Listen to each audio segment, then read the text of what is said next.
ভারতের রাষ্ট্রীয় সঙ্গীতের লেখক হচ্ছেন বঙ্কিমচন্দ্র চট্টোপাধ্যায়। বন্দে মাতরম এই গানটি না জানি কত স্বাধীনতা সংগ্রামী ফাঁসির দড়িতেও শেষবারের জন্য দেশকে ভালোবেসে এই গানটি গেয়েছিলেন। রাজসিংহ, আনন্দমঠ, দেবী চৌধুরানী, মৃণালিনী, চন্দ্রশেখর সহ আরও অনেক উপন্যাস লিখেছেন আমাদের সাহিত্য সম্রাট বঙ্কিমচন্দ্র চট্টোপাধ্যায়। হিসেবেও তিনি বিশেষ খ্যাতিমান ছিলেন। তিনি জীবিকা সূত্রে ব্রিটিশ রাজ্যের কর্মকর্তাও কিন্তু ছিলেন। সাহিত্যপত্র বঙ্গদর্শনের প্রতিষ্ঠাতা সম্পাদকও ছিলেন। এর মাটিতে আসানসোলের HLG হসপিটালের সামনেই তৈরি হয়ে গেল বঙ্কিমচন্দ্র চট্টোপাধ্যায়ের স্ট্যাচু। তার শুভ আনুষ্ঠানিকভাবে ওপেনিং হবে 28শে জুন সকালবেলা 11টার সময়। আসানসোলের HLG হসপিটালে যে মোড়টি রয়েছে সেটাই এখন আপনাদের সাথে স্ক্রিনে দেখাচ্ছি, সাথে সেন্ট্রাম যাওয়ার রাস্তা এবং জুবলি পেট্রোল পাম্প যাওয়ারও রাস্তা। আর সেখানেই আজকে মূর্তিটি বসানো হলো বঙ্কিমচন্দ্র চট্টোপাধ্যায়ের। এখনও পুরো কাজ কমপ্লিট হয়নি। 28শে জুন তার শুভ আনুষ্ঠানিকভাবে ওপেনিং হবে। আর আসানসোলের ফাইনালি ভগৎ সিং মোড়ে যে স্ট্যাচুর কাজ চলছিল অনেকদিন ধরে, ফাইনালি সেটা কমপ্লিট হয়ে গেছে। স্ট্যাচু অলরেডি বসে গেছে বঙ্কিমচন্দ্র চট্টোপাধ্যায়ের। ওপেনিং রয়েছে 26 মার্চ সেন্ট্রাম মলের সামনেই। এই সে স্ট্যাচুটার কাজ আমরা অনেকদিন ধরে দেখছিলাম, সেটা ফাইনালি হয়ে গেল।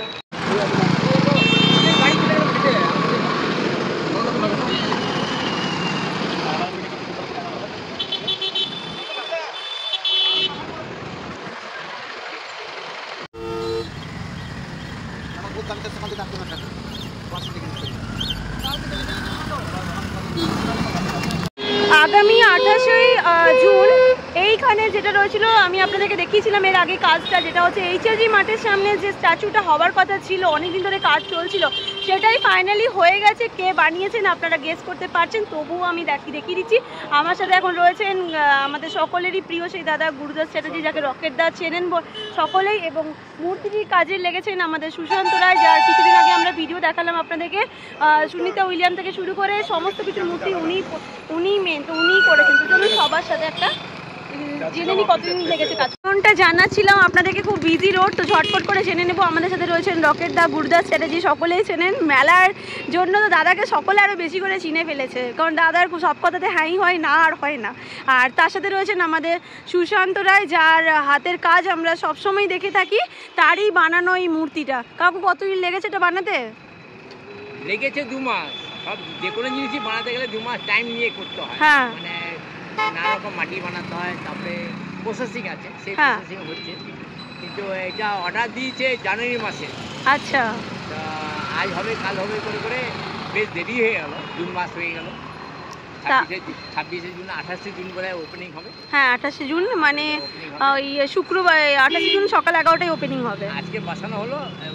আচ্ছা আচ্ছা, তারপরে এটা আবার প্রসেসিং হবে, সেটিং হবে। হ্যাঁ হ্যাঁ হ্যাঁ, তারপরে ওপেনিং হবে। ওপেনিং এর সময় মেয়র বোধহয় ওপেনিং করবেন। হ্যাঁ, মেয়র থাকবেন, আমাদের দাদাও থাকবেন সাথে। তো থাকবে, আচ্ছা, তারপর চেয়ারম্যান থাকবে, আচ্ছা, ডেপুটি মেয়র থাকবে, স্থানীয় ফার্ম বড় চেয়ারম্যান থাকবে। আচ্ছা, মানে সবাই উপস্থিত থেকে আচ্ছা 28 তারিখ, ইংরেজি 28 তারিখ, বাংলায় 13ই আষাঢ়, আচ্ছা এটার আনুষ্ঠানিক উদ্বোধন হবে।